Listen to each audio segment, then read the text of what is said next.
Alright, on the desk with Cabo, rolling. On the desk with Cabo, take one.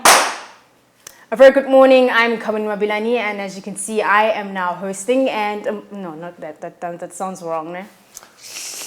That sounds wrong, ne? Yeah. Sorry. That sounds really wrong. Keep it simple. A very good morning. Yeah, This is still Good Morning GP. On the desk today, I'm joined by. Okay. You can still be the it girl. It's not fun. Okay, cool. Alright? Okay. Pick up on the desk with Cabo, take two. A very good morning. I'm Kabani Mabilani. That's right, your social media egg girl is right here. And we have a guest. We have Mbulelo Maikana, and he is the seasoned business consultant and a life coach that has penned multiple books in his time. And today he's going to be telling us about his book called Bullying. Hi, sir. How are you? I'm fine, Cabo. How you doing? I'm good, Mbulelo. So, Mbulelo, please define to us, what does bullying mean? Bullying is a situation wherein someone makes your life a misery. Okay. And makes your life horrible because of actions and behaviors that this person will exhibit towards you. And it obviously does have an effect in terms of your mental wellness, and in some instances can lead to other unforeseen or unwanted conditions, including stress, depression, and the lack of positive mental wellness. Yeah. In the book, you speak of different types of bullying at schools. What are the different types of bullying? Well, bullying happens in different sectors in terms of the society. There isn't an area where you might not encounter bullying. I know most instances we talk about bullying at schools, but we do have bullying taking place in terms of also intimate relations. As well as workplaces. You know, and also workplaces, because most people will talk about bullying at school and bullying in workplaces, but the book covers a wide spectrum in terms of bullying that would happen in terms of the broader society. That would include areas that you would not think of, including, for instance, institutions of higher learning, because there's a lot of bullying that takes place there. And here we talk about bullying by fellow students, if you're a student, especially when you look at cyberbullying that, for instance, some students would experience. Would also have bullying that would take place within families, where, for instance, you'd have a situation wherein there's bullying by perhaps a sibling or by parents. Yeah. You know, so the book covers, therefore, various areas where you can find bullying. I'm not just limited in terms of school and also in terms of the workplace. It just covers a wide range of bullying that you'll find in the society. Interesting. What are the different types of bullying in the higher education facilities? If you look at higher education, like I said, you have bullying by fellow students, which you would find in some instances is affected through what would have as cyberbullying. I mean, I don't know if you have seen, is it last year or the other year, a situation wherein a young lady committed suicide, and also another lady that had an intimate relation with her partner in a room, and everyone was listening. As soon as they came out of the room, there were young men that were standing like a guard of honor and clapping hands. That should be intimidating to that young lady. It is. And you need to think about her mental wellness, because that was an intimate, private moment with a boyfriend in the room, and she did not expect that she would have lines of young men that would be standing on the corridor, clapping hands as if, for instance, this was meant for their enjoyment. So there are a number of things that happens in terms of higher education, but the one that concerns me, because also I'm a parent with young adults, is the one that is affected by academic staff on students, because you do have a situation where lecturers, and some people might think that this is not happening. It does happen, and it's an old age thing, where lecturers, for instance, would want sexual favors from young ladies. Yeah, I've heard about that. Yeah. In return for marks, So it is quite rife, and I have done a documentary, so it's not just me thinking whether this thing is happening, where I've interviewed university students, where they talk about some of the challenges that they experience, where lecturers will deliberately fail students with the intention of having sexual favors in return for good marks. In some students, unfortunately, they do succumb to that. So there are various, and some instances there is also bullying of faculty staff by other faculty staff within institutions of higher learning. So it's various types of bullying that you'll find. The book does sort of expatiate on that type of bullying that you'll find within higher education. Right.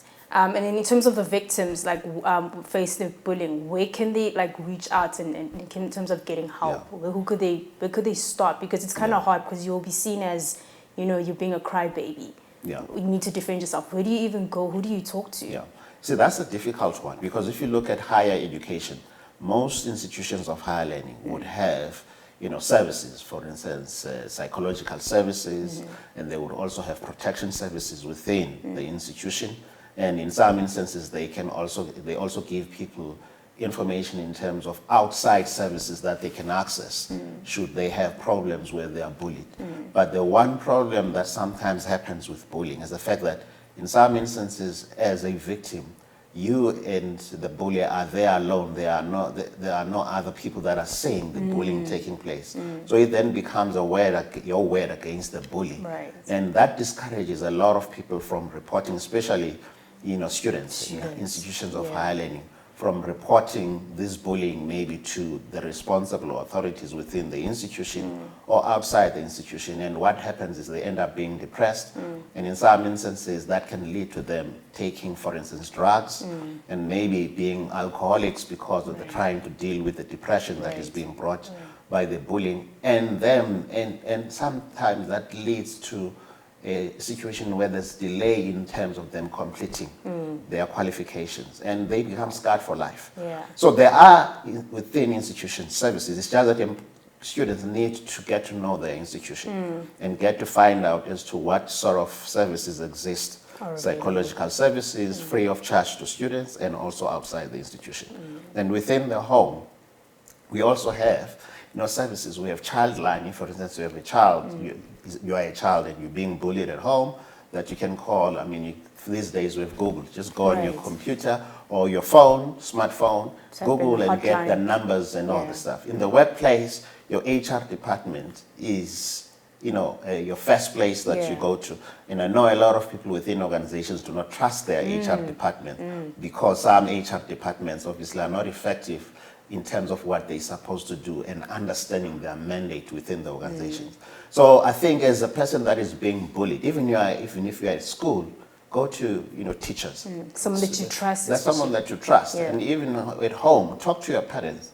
Don't go and sit in your room and sort of be depressed and all that. Don't bottle things up. Yeah. Go and talk to your parents. Your parents will know what to do because they've lived life before you, so they know what to do. Right. So there are ways of dealing with bullying, but the important thing is for us to understand when it happens and not take it as one of those things that's part of life, because unfortunately, bullying has got long-lasting effects in terms of our psyche. It does. Yeah. It does.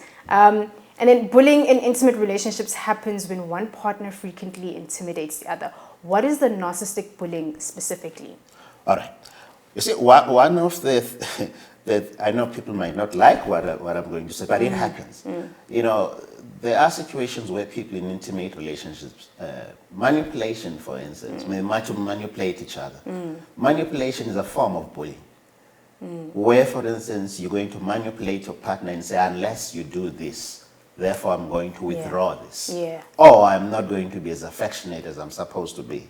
Or perhaps sometimes, you know, being I don't want to say this, but I have to say it, being a damsel in distress all the time. That's bullying, you know, where, for instance, you the one that believes that, you know what, this relationship is about you. It's not about the two of you. Right. And it happens on both sides, whether you're a male or female, or in terms of homosexual relationships. It does happen. But where you feel your partner is not bringing his or her end in terms of the relationship, and you the one that seems to be the one that is supporting the relationship and bringing everything, and your partner seems to expect you to be the one that does everything in terms of the relationship, including from an emotional point of view. That is emotional bullying. And unfortunately, that happens in intimate relationships. And this is why I talk about, in some of the podcasts that I do, about the fact that relationships are transactional. You bring your part, I bring my part. Right. I'm not talking about finance. I'm talking about in terms of who we are in terms of the relationship. And I need to care about you Right. the same way that you're supposed to care about me. Sorry to interrupt you. So are you saying that, so in the start of the relationship, would you say that it's important to address your concerns from the get-go in the relationship? What do you want? What do you desire? Just to be clear with each other. Exactly. I think you've nailed it. Yeah. You see, the one thing that happens, I normally talk, fortunately, this is not in the book, in this book, but it's in other books and also other documentaries and podcasts that I've done. Yeah. When you get into a relationship, right at the beginning, bring your thinking brain and suppress your emotional brain. Because the emotional brain has got a way of shutting down the thinking brain.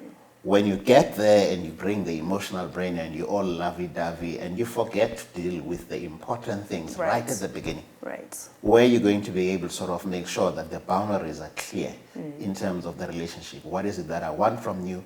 What you want from me? I always say to people, relationships, we get into relationships because of our own selfish interests. No one gets into a relationship and say, I'm getting into a relationship for you. No, I get into a relationship because there's something that I want from you. Right. And therefore, if you're not clear right at the beginning, you are going to be bullied because the other person is going to assert what he or she wants from the relationship and you're going to be left behind. And unfortunately, like you're saying, that's the step that we miss right at the beginning in terms of clarifying as to what is it that you want from the relationship.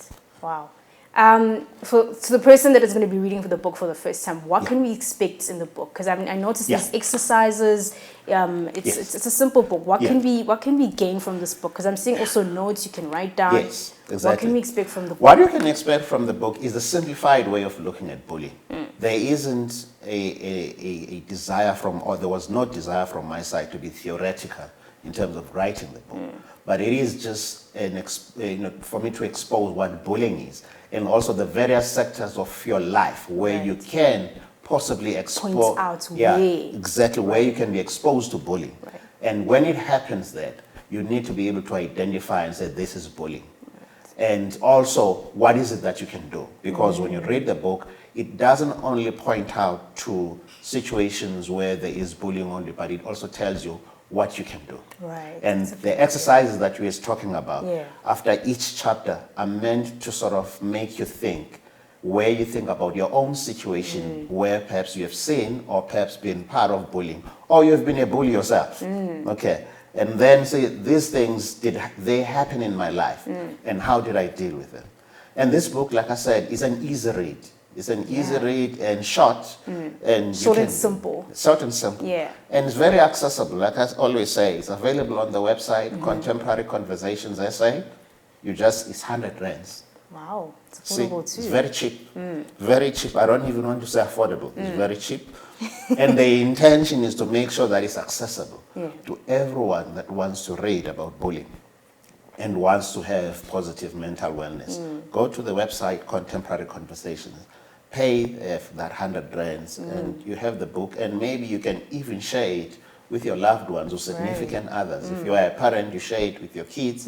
And if, for instance, you are a young adult, share it with your friends and say, this is what the book is all about. Let's be aware. Let's not have a situation where we're ignorant in terms of this. And because people normally say ignorance is bliss, I don't think so. Yeah. Like the tools are everywhere on social media as well too. Exactly. Wow, that's an interesting book. Well, guys, you've heard it from Mbulelo, and it's explained, the concepts and the types of bullying. And this is the book. It's called Bullying by Mbulelo Maikana. Well, thank you, sir, for coming. You're welcome. Thank you. All right.